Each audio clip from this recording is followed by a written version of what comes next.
আসসালামু আলাইকুম আপুরা, আজকে চলে আসলাম একটা ব্লগ ভিডিও নিয়ে।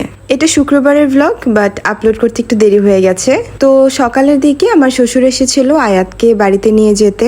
আয়াত রেডি হয়ে ওর দাদা ভাইয়ের সাথে চলে যাচ্ছে, আর আয়রান খুব কান্না করছিল যাওয়ার জন্য, বাট আমরা বিকেলবেলা যাব। তো বিকেলবেলা একটু রেডি হয়ে নিচ্ছি, শ্বশুর বাড়িতে যাব, প্লাস একটু ঘোরাঘুরির প্ল্যান আছে। আজকে প্রচুর গরম ছিল, তাই পরার জন্য কটনের এই ড্রেসটা চুজ করলাম।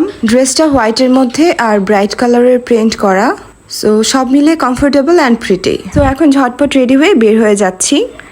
এই তো উনি, শুক্রবার তো তাই পাঞ্জাবি মাস্ট। আমাদের বাসার কাছাকাছি একটা নতুন পার্ক হচ্ছে, এখনো পুরোপুরি কাজ কমপ্লিট হয়নি। অনেকদিন ধরে ভাবছিলাম আয়রানকে নিয়ে কিছু পিকচার তুলতে হবে।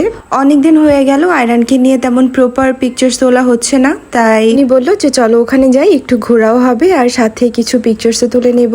জায়গাটার এখনো কাজ চলছে, তেমন কোনো কিছু রেডি হয় নাই, বাট সবকিছু মিলিয়ে বোঝা যাচ্ছে কমপ্লিট হলে জায়গাটা খুব সুন্দর হবে।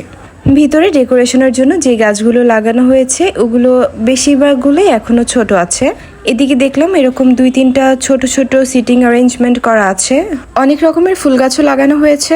ঘুরছিলাম, ছবি তুলছিলাম, বাট অনেক গরম ছিল, আর তাছাড়া আয়াতকে রেখে আসাতে আমাদের ছবিটা একেবারে ইনকমপ্লিট লাগছিল।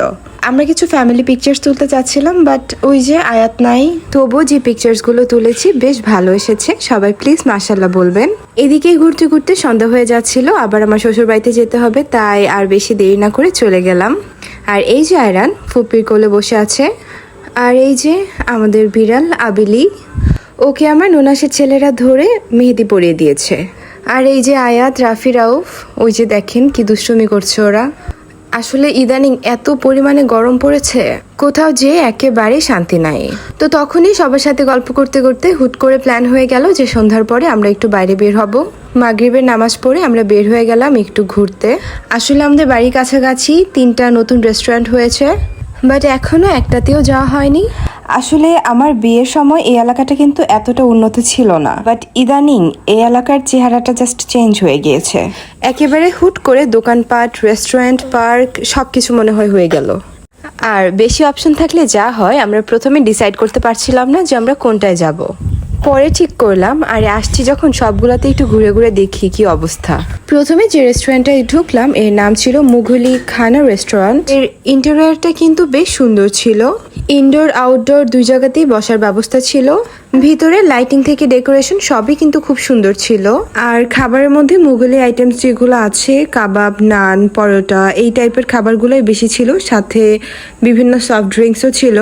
বাট এর ইনডোর যে সাইডটা ছিল এর মধ্যে অনেক বেশি ভিড় ছিল, একেবারে একটা টেবিলও খালি ছিল না, তাই বসার মতো ব্যবস্থা হচ্ছিল না। তাই ভাবলাম সামনেরটাতে যাই। আর এটা হলো আমাদের এদিকের জন্য সবচেয়ে ফেমাস আব্দুল্লাহর চায়ের দোকান। এই দোকানটা একেবারে ছোট্ট একটা টঙের দোকান ছিল, আর তার থেকে এখন এত বড় একটা রেস্টুরেন্ট হয়ে গিয়েছে। শুধু আশেপাশের থেকে না, উত্তরা, ঢাকার ভিতর থেকে বেশিরভাগ মানুষ এদিকে আসে। এর সামনে এত পরিমাণে ভিড় ছিল আর গাড়ির এত সাউন্ড ছিল, আয়রান খুব ভয় পেয়ে গিয়েছিল, খুব কান্না করছিল।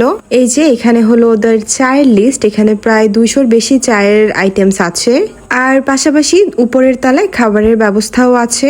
এখানে খাবো কি বসবো কি, মানে বসার জন্য হলেও অ্যাটলিস্ট আমাদের আধা ঘন্টা দাঁড়িয়ে থাকতে হবে। আর এদিকে আয়রান কান্না করছে শুনে ওর পাপাও এসে পড়েছে, আসলে ওর পাপার অফিস এর কাছাকাছি। এরপরে ফাইনালি একটা একটু নিরিবিলি রেস্টুরেন্ট পেলাম, এটা হলো চা বিলাস রেস্তোরাঁ।